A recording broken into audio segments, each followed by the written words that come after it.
sandbar came out the night of her wake.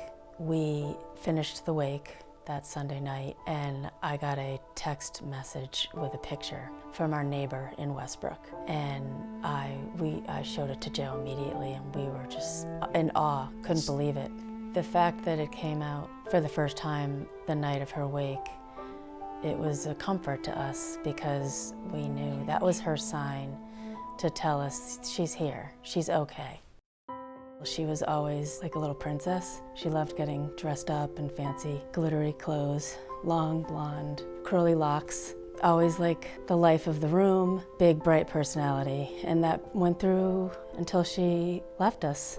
She always had to be busy doing something. I mean, she loved lacrosse, she played field hockey, she did gymnastics her whole life. Her smile, I'll never forget her smile. You know, I see it every day.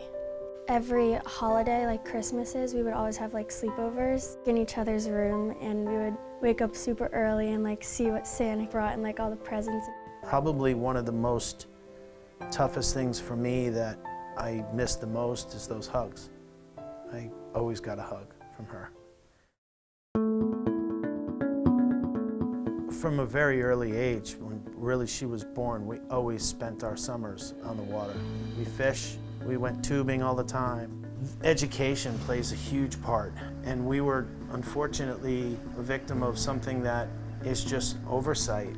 Within days of the accident, we all wanted to make two things happen. One, keep Emily's memory alive, and two, do something so that this would never ever happen again.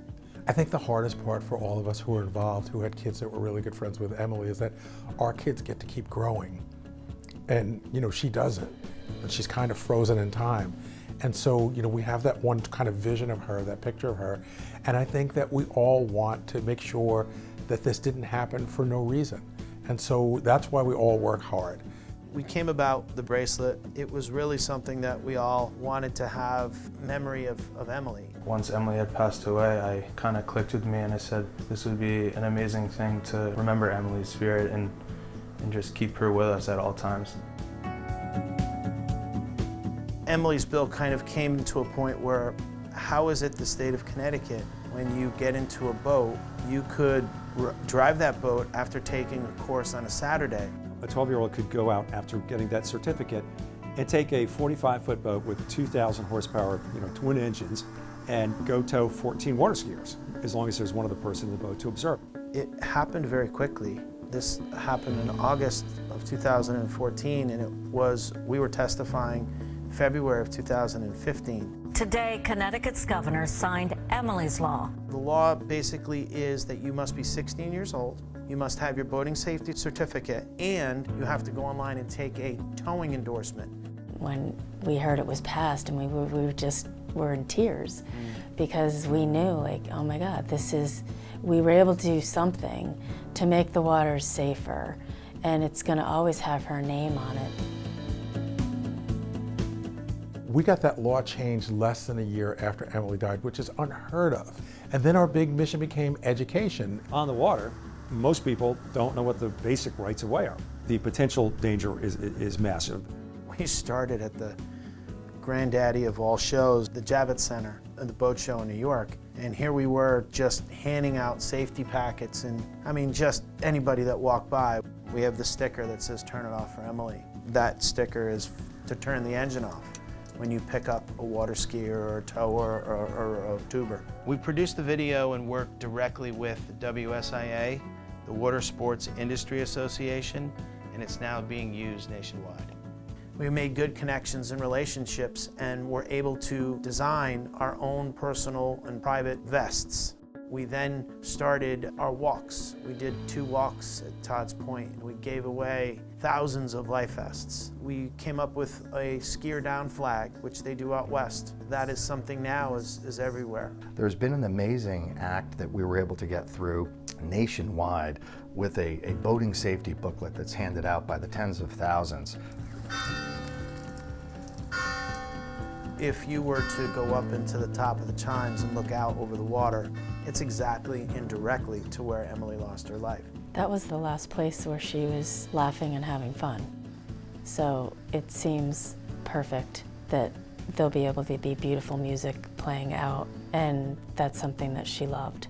We'll always be able to have this music settling across the bay in Old Greenwich to everyone, and thinking about how she could very much look over everybody that's out there. We're building a water sports safety center below. To us, it kind of feeds a needed purpose. I think our hope is that parents take this seriously. To teach your children, spend time with them out on the water, show them what is right and what is wrong and what they have to do. You need to have a checklist before you get on that boat and you leave the dock. It's not all fun and games out there if you are not experienced. You know, things can happen very quickly in an instant, and you can't turn back time.